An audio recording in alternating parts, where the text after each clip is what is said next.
Hi there, Wild Sauce appeared, and we are back with some more Jail Simulator Platinum.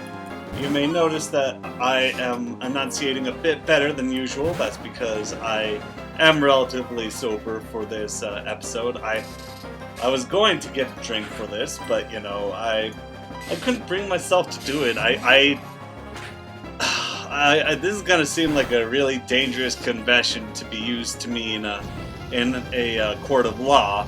But I don't know. I don't feel like alcohol will produce the best results for me right now. Not in the state that I am in.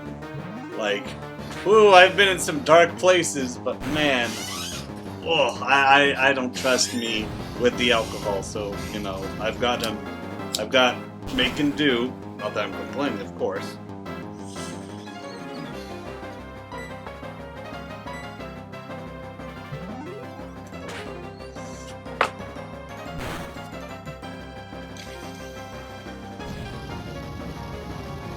It's not fun being depressed and trying to get healthy, especially when you're like depressed but you don't want to, you know. Like, okay, you're forcing yourself to be healthy and your depression wants you to just indulge all the time. Like, that to me is just the worst because you know, I want to indulge, I want to do more with my indulgence, but I just, you know, I've gotta hang in there and all that, you know, believe in the old problems are temporary mumbo jumbo, which is true. It's not mumbo jumbo. I'm just annoyed at the aspect because God, I really want to indulge. I really want to just drink and fucking do all the bad things. But I think, you know, I'm hanging in there pretty easily considering my circumstances. I'd say I'm doing pretty well, thank you. I'm doing better than the average Joe. And, you know, to me, when I do that sort of thing, when I think of myself as relative to people, if I'm not extraordinary, then I'm meaningless and I'm nothing, and I just feel awful about myself no matter what, and nobody can do anything about it. And you know, that doesn't help. It makes the depression worse. And I do wonder if that's sort of like if that's an American influence or or from my Pakistani side of the family, because from my experience, the Pakistani culture is very ambition based. But once again, so is American. They got it from the Brits, for crying out loud. In fact, I learned today that, like, about, you know, more about my family's past and the bullshit happening with them. Turns out my bourgeois family is bourgeois for a reason. They helped they helped, you know, colonize Britain against the Hindu. They helped the British colonize the Hindu parts of India, which, you know, fucking sucks. And, you know, it's not I'm not the proudest of lineage, but, you know, I don't think lineage counts for shit. You know, you ain't owed nothing except for what the material conditions owe you. Because once again, I agree with the sense that I agree with Hegel in the sense that nature in itself is, and Engel pointed this out too, in that nature itself is dialectic. Nature really sincerely attempts to provide the means to which to survive to the best of its abilities, while capitalism fights against nature. Capitalism is designed to not just prey upon weakness, but to create hubris as well, in the sense of, you know, general celebrities falling upwards in their economic level just upon sheer whatever bait term you want to say, fucking pizzazz or wow, shock factor, etc. The whole falling up process is a contradiction to the so-called meritocracy inherent in capitalism. And for the most part, most of those people are exigent circumstances, and let's not deny ourselves here. Like, there are going to be exigent circumstances in every situation. Reality is built upon nuance, and I feel that civilization, whatever that means, is no different, and that there will always be a small outlier. The fringe will always be there. You know, nature isn't this fucking carver, this fucking wood carver. What's the term I'm looking for? Jesus, carpenter. The nature isn't this carpenter. They build the fucking trees, you know? Those things aren't going to be perfectly smooth. They're gonna have their rough edges. Every rose has its thorn. It's like every cowboy.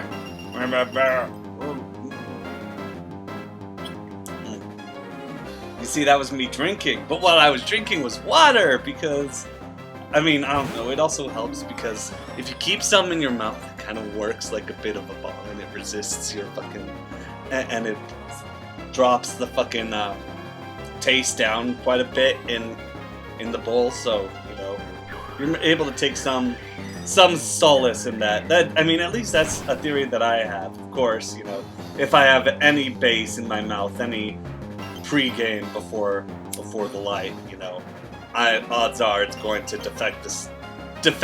it's going to weaken the taste of it. So, you know, maybe it is just a placebo effect, a self-implemented one at that.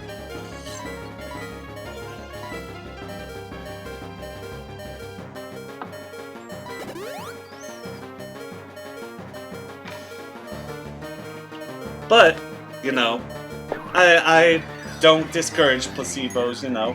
You gotta do what motivates you at the end of the day, because, you know, motivation is all we have to do anything anymore.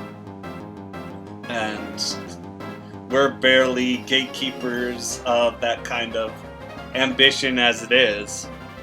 It's largely dictated by the bourgeoisie and coercion of interest. You see, that's the trick behind, you know, the quote-unquote First Amendment police, is that in reality, they want the access to advertise. The trick upon freedom of expression to the American/capitalist idea is effectively to promote ideology on top of virtually anything. And, you know, in all honesty, it is fairly effective. It's almost brilliantly effective. Like, it's amazing how naive the people pre-Marx must have been to just go hand in hand and accept that the fact that, oh, by the way, we're going to start building these empires on the backs of workers, and you workers are going to be stuck and poor unless you stop being workers. But then if you stop being workers, you're a bum, etc. You know, that's part of the reason why, you know, I disagree with the new atheists on the left, is because I feel like after religion, you know, everybody, once again, I subscribe to the ideology of everybody prays to something. And while you can dictate saying, okay, sure, yeah, you know, supernatural shit does not happen, and everything is dictated by science, you can have that, and you can have faith. It's not a new concept. Fucking Martin Luther, for Christ's sake, was one of these people, because he was religious, but he did also believe in the nuance of religion. I mean, of course, you know, a lot of his followers did. That's how we started here to begin with. And, you know, once again, organized religion, that I can understand having an issue with. But, you know, personal religion just seems, you know, like nothing else other than personal freedoms, like legitimate personal freedoms, not just centrist or capitalist freedoms.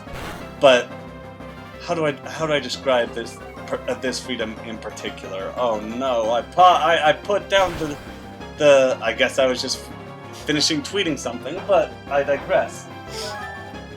Oh man, I'm getting nervous already. I've got the stutters. Oh man, I wonder what's going on with me. I wonder if I'm just getting really anxious in general because, you know, I haven't had too much time with people lately, so. And I'm also really nervous about my ear. I'm checking every now and again to make sure that my ear infection has actually gone away. And while I'm confident it has, you know, there's been times when they've died down and flared up again. Like, this very one was an example of that. And now I am starting to get worried about my other ear that was also infected this year. This is just a bad year for me in particular. But, you know, I've got this silver lining to me, okay? And that's that every year in which I don't get laid is a good year. So, guess what? The years I do get laid are bad years, so I can't wait for my lay. I rub my hands together. Ah, goodness me, I'm a loser. But that's okay. I realize the power and anonymity that I possess. And, you know, maybe someday I'll lose it, but hopefully I'll be able to gain some sense of popularity from this aspect, from losing my obscurity. I'm gonna take another drink and have another puff, but first I'm gonna take another drink.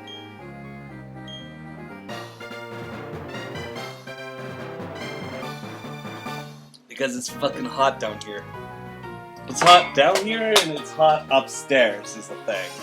It's and you know, maybe that's you know, it's like, ooh, I have an upstairs. No, I live at home.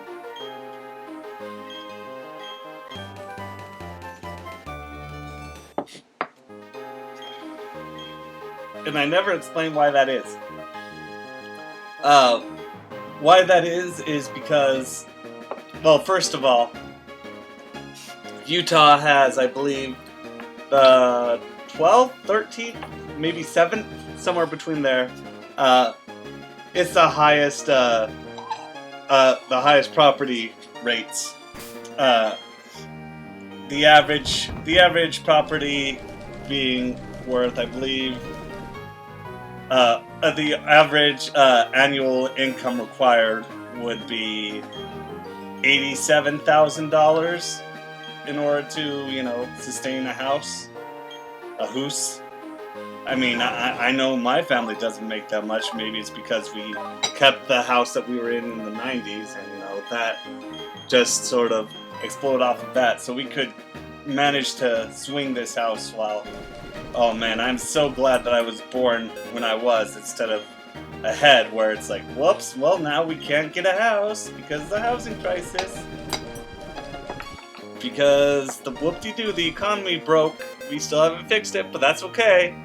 That's okay, the economy's great. That's what everybody keeps telling me. And I'm like, how? How is this okay? Because, you know, 1 out of 5 millennials are staying with their parents, and, you know, some of us are reaching 40 this year, and so it's like, oh, I mean, it's not me, thank God. Thank God, I'm 27 now. 27? Yes, I'm 27, oh, thank God. I was like, oh God, am I 39? Am I 29? Am I 29? And I'm like, no, I'm not that old yet. Holy shit. Man, that granted me a second of relief there, because I was like, hey, I'm young. And I was just like, whoa. Oh, there's what I was looking for. I apologize if you can hear me shuffling back here. Despite what this sounds like, these are not pills. And I swear to God, I'm not lying. I'm not using a subtle thing. These are just a couple of screens that I have for the, you know that thing. And I noticed that the video is going to end, and once again, you guys know that I'm pretty much done talking, like, talking about what's on the screen. I mean, all I can do is just react to all of the models with disgust, like the most as safe an adoration as I can get. It's fucking bonkers, man. I'm gonna man, I'm so worried about everything in my fucking future, man. I'm worried about the coming years are gonna be harsh, man. Things like, even I'm aware, like, you know, despite the position I'm in a fairly decent place. I mean, let's face it, I don't have work right now. And, you know, my dad is... Oh, right, I was going to explain why I'm here. Okay, I'll explain that next time, I swear. I swear it. I will actually remember, because I'm literally recording the next episode after this one. This is a big look at the man behind the curtain. I was trying to go for a man behind the mirror reference. Stay wild! Nobody knows the trouble I've seen. Nobody knows my sorrow.